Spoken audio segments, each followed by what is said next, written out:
Thanks so much. So I'm Aaron Abrams. I'm a pediatric MS neuroimmunology doctor at Cleveland Clinic. And I think this session is, very dear to my heart. I think, this is a really important piece of, the care that myself and colleagues provide, like Dr. Poussin, with respect to, how do we make sure that we're involving, the entire family unit into, care decisions when it comes to these types of diseases. And Maria and her rock star family here, and the other panelists as well, they're as we've already heard all day today, that, their stories are really incredible. I wanted to just start off with kind of giving Maria an opportunity to just kind of give us a little sense of, what her journey has been, how it started, what were your initial symptoms, and and then kind of how have you been able to navigate, this really very difficult and challenging course, since I first met you about 2.5 years ago now. When I first, joined Cleveland Clinic and Mellon Center, shortly thereafter was when I first, met Maria when she was in the hospital. So Maria, I'll hand it over to you just to give a few thoughts on your journey. Okay, is this on? Okay. Yeah. Hello, everyone. So my name's Maria. In 2022, I actually had my daughter, Elena. So, Elena, can you say hi?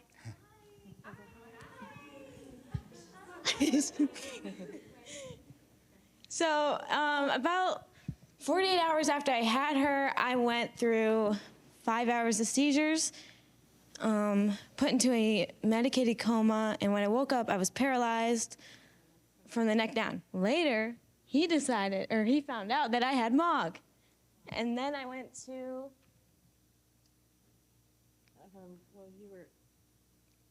Do you have a mic? She was in the hospital for... They just turned it off. She was in the... Oh, my goodness. She was in the hospital really for a grand total of 133 days. She was paralyzed from the neck down based on the brainstem where the MOG basically settled in her neck. And what happened was she was paralyzed from the neck down. And after 14 days of being in, well, the first 8 days was she was medicated coma. They didn't know what was wrong with her. She wasn't waking up, and she wasn't coming out. She wasn't moving anything. And about the 14th day, they discovered she did some tests, and she had MOG. After she had the MOG diagnosed, the Plex, I don't know what all you know about the Plex, but that really helped her a lot. She started imagining we had to communicate with her blinking. So we didn't know if it was a reflex or if it was the real, answering the questions. Eventually, she started moving some of her arms, and one time there was a team of doctors, wonderful, and they came and they said goodbye to her, and she gave them a high five and was like, oh my God, that was the right, first time in forever. And by the 28th day, now you gotta understand, she was tubed, and then she eventually got the trach. And then once she got the trach, she could talk a little bit more. And then, so when she did the high five, we were like, oh, that's great, So little things like that kind of helped us along the way. But it was all the support and all the, I didn't know, I still don't know enough about MOG. I really, it was just so crazy. It just happened. She had a beautiful, the good thing out of all this is look at this beautiful girl. She is 2.5 years old, but we got a big scare in October. She had a cerebral seizure. So we thought, obviously, we think MOG. Okay, does she have MOG? And Dr. Abrams and a whole bunch of others have said, the odds are pretty rare. But it is a scary experience. But when when she went to rehab and everything, and we were told, first 120 days or 90 days is the most important. And she got to rehab. She was able to move her upper body, but she couldn't move her legs. She was a soccer player, and she was 135 pounds, and she went down to, I want to say, 105 or 106. All that body mass, we worked together to try during the night, doing range of motion to get her going and get everything back, and we got her back, and she fought like heck. We put pictures of her baby. Cleveland Clinic was wonderful about it because she hadn't seen her baby in 28 days. Can you imagine not holding or seeing your baby for 28 days? Wonderful thing for technology to have FaceTime, but honestly, that 28 days was a lot for her. So that 28th day, Cleveland Clinic arranged, she was still a patient here, and she was in a special chair, I don't know how you describe it, and she was able to hold her baby. They got to remember, this was 2022, so there was a lot of restrictions of COVID. So the baby wasn't technically allowed in the hospital, but they made a special room, made her a special entrance, everything, from the beginning, from the building into where she was. And she got to hold her baby for the first time in 28 days. Wonderful experience, and that was what you were looking for. And so she really worked herself into, this was her focus, was her daughter, and she, by the 133rd day, she was not only walking, but she was running. And she was a soccer player, and yes. And she was a junior year, so her senior year, she went into soccer, and they did a story on her because it was like winning the gold. She had 5 minutes of soccer, 5 minutes in a game, in a real game, in her senior year. And it was like winning the gold. The kids were just all excited. She was jumping up and, giving everybody high fives. So the news got a hold of her, and she did a video, she did an audio. And there's stories about her winning the gold. Winning the gold, she did it for her daughter. She got to play again after all that time, and she's just our miracle child. That's all I have to say, I think. Thanks so much for sharing. Maria, in terms of, tell everybody what you're doing now in terms of studying and.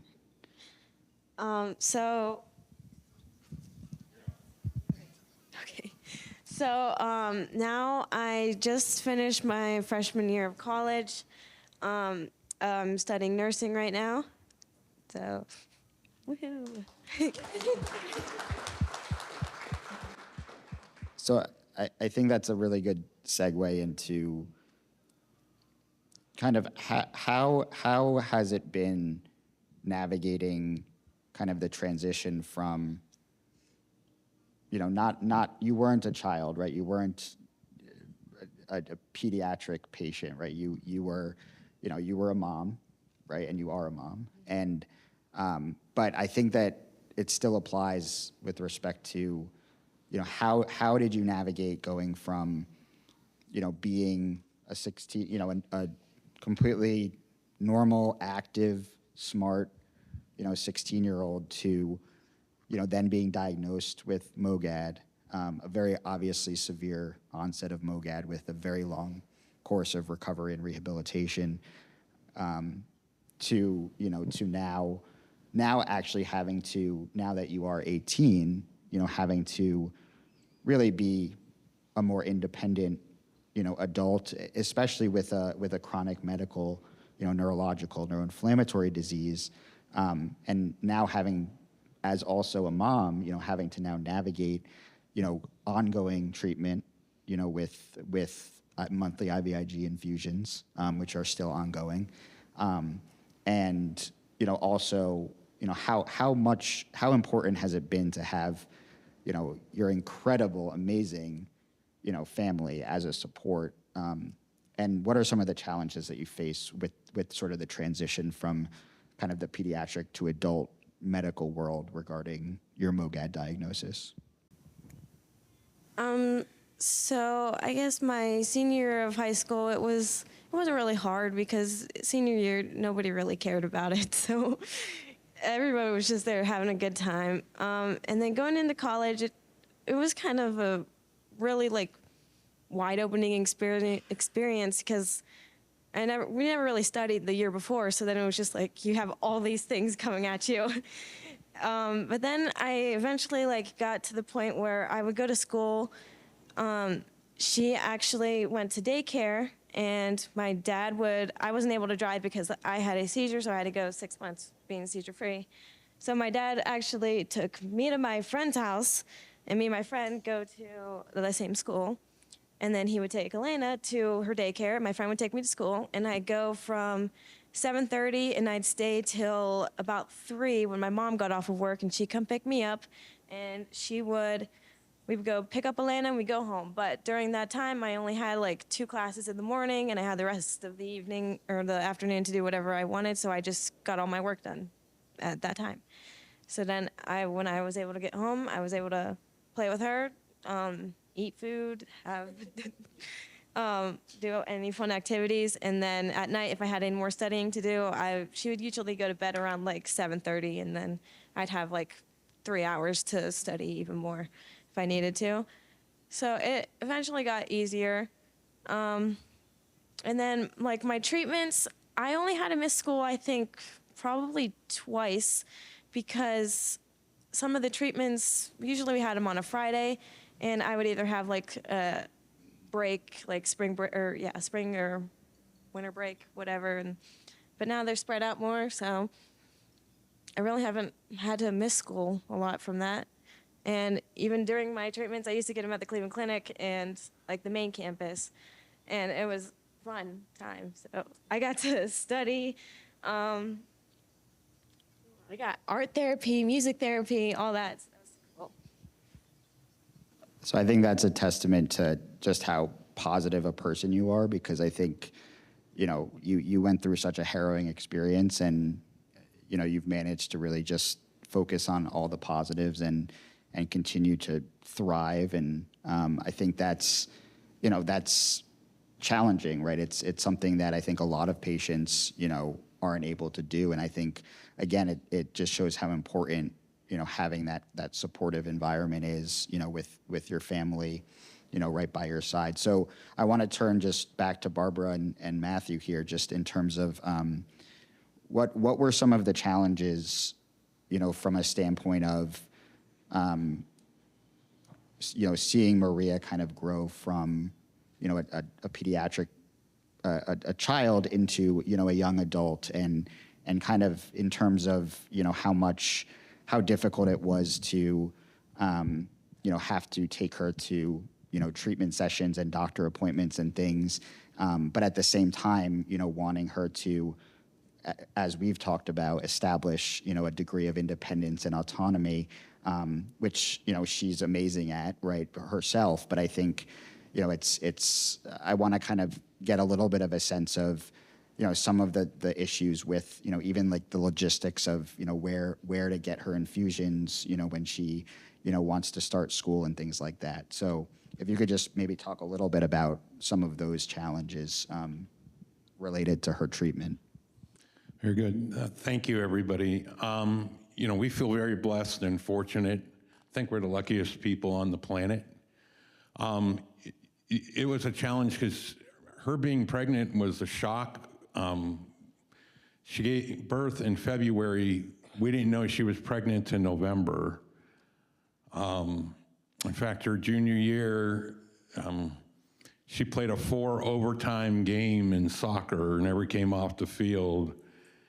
And 2 days after that, we learned that she's pregnant. Her coaches, no one knew. So we had a range of emotions from being pregnant and then having the baby and now becoming a mom who's ill. And it was a challenge.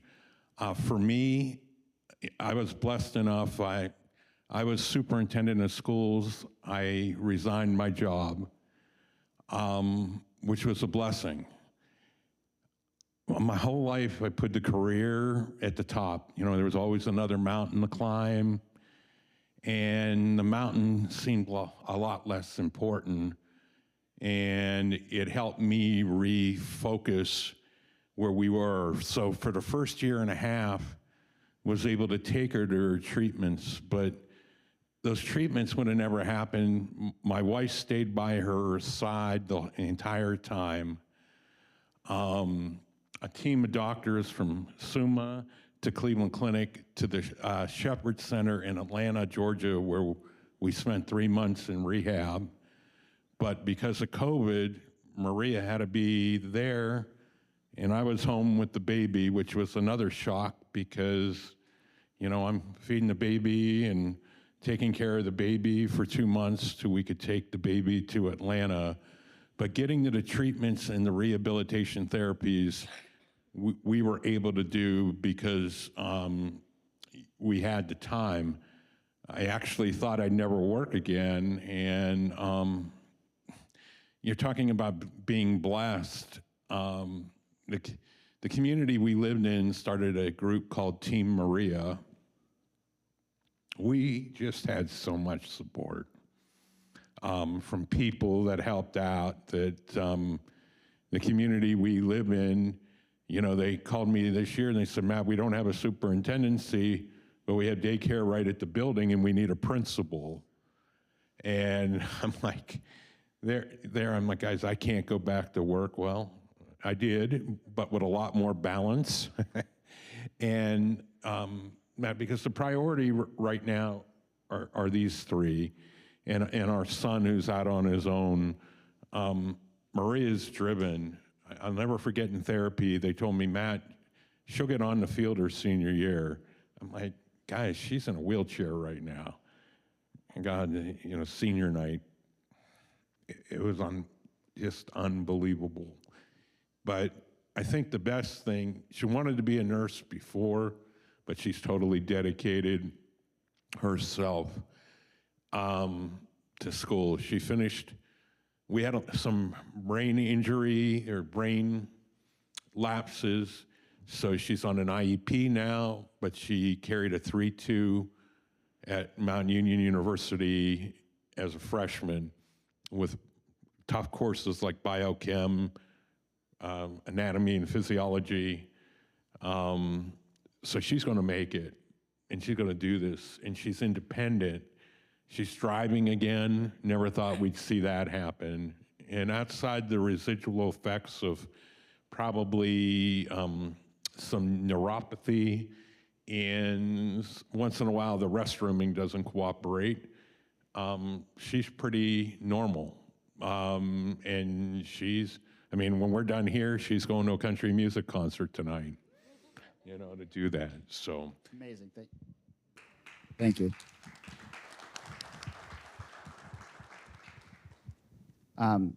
So I wanted to just, do any of the other panelists, you know, want to just share anything related to, you know, the importance of family support, as well as, you know, transitions and as well as family planning. Please feel free to just share, you know, what your thoughts are on all of that and any experiences you've had.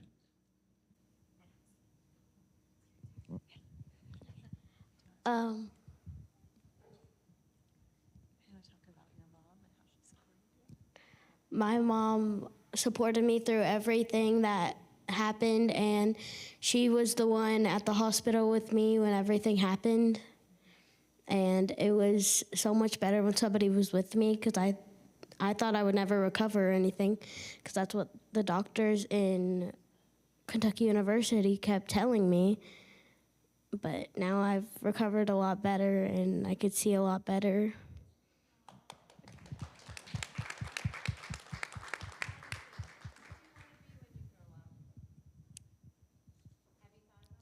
Not really.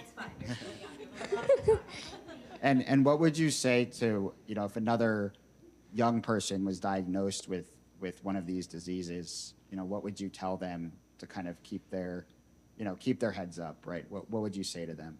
I would say that everything's gonna be okay, and you'll heal up a lot better in a few years, maybe, or.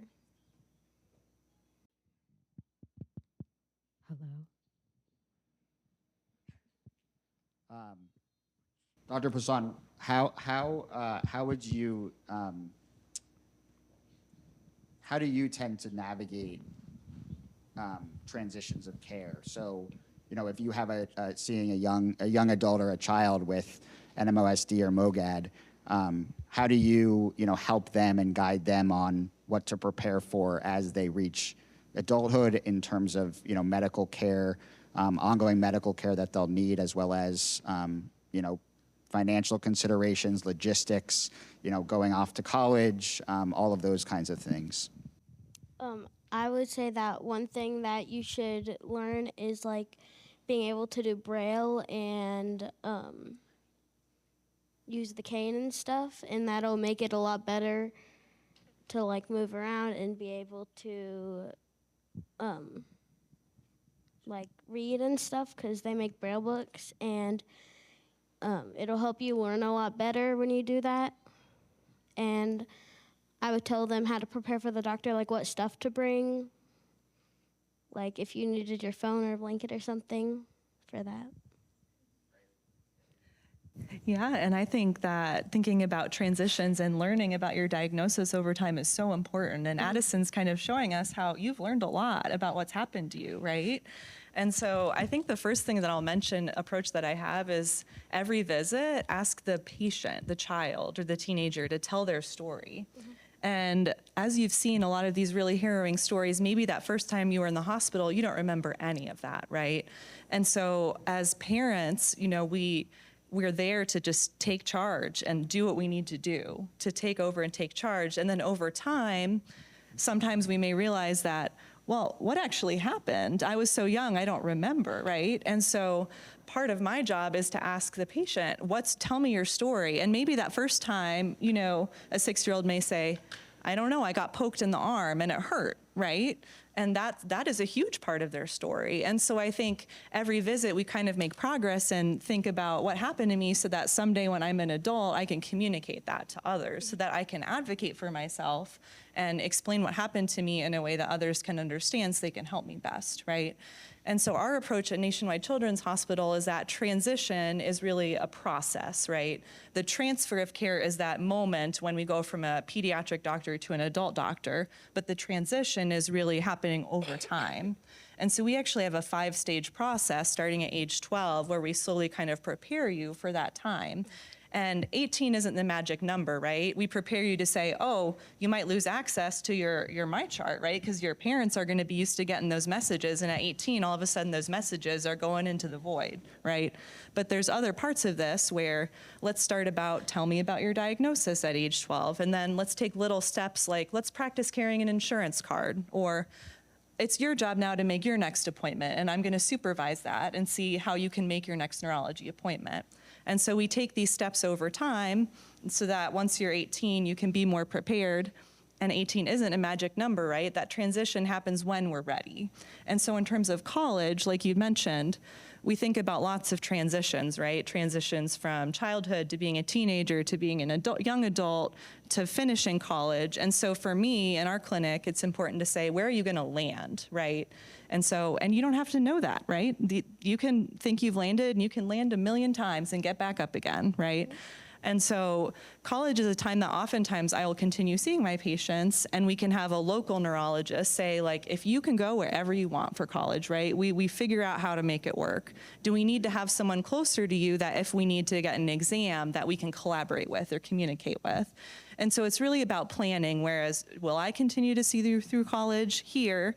Yes, if you're coming home on winter break or there's certain timings, we can do that. But if not, making that collaboration with someone locally so that we feel like we have a safety net and to make the best plans that we can. Hi, my name's Mary, and I would say my journey is probably a little bit different because I've been journeying with NMO for, it must be about 31 years now.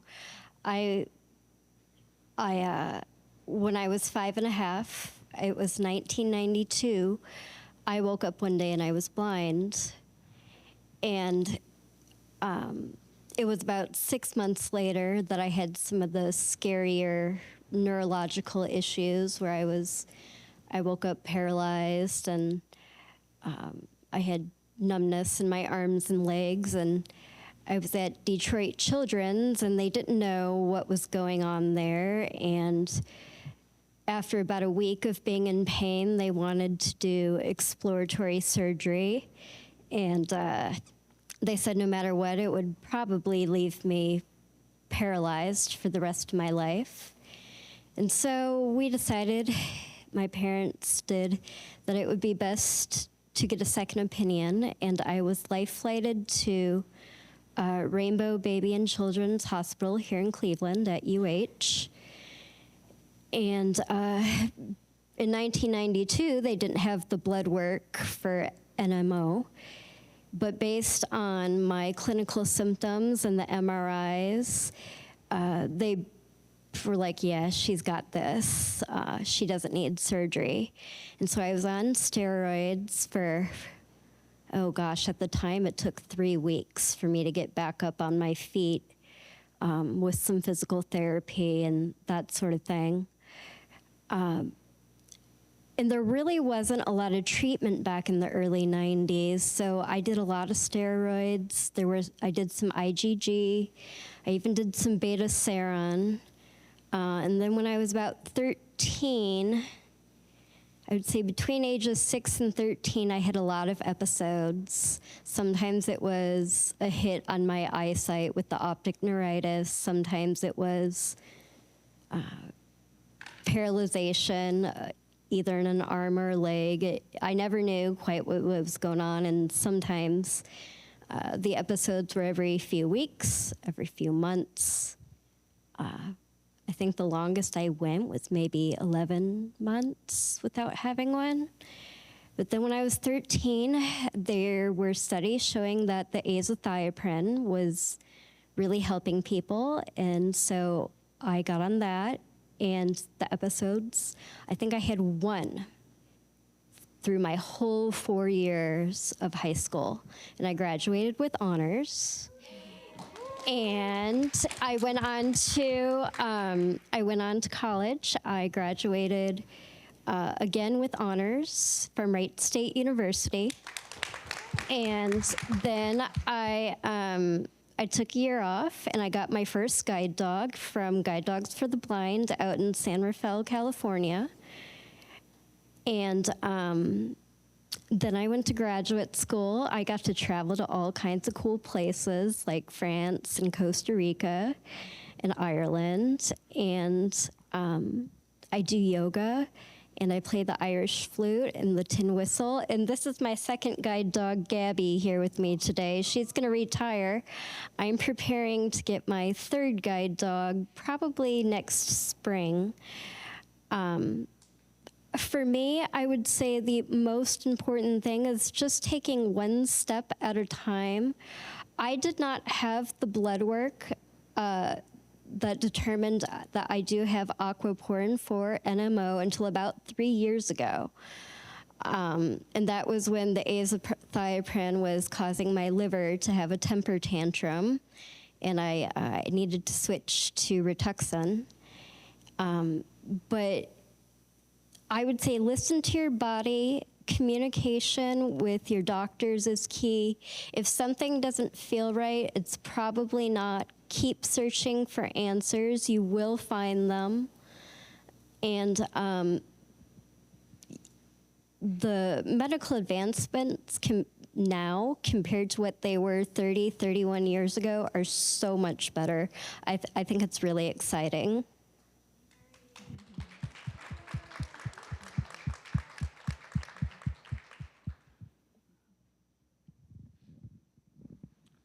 Anyone else want to share in the last few seconds that we have left? Thank you so much.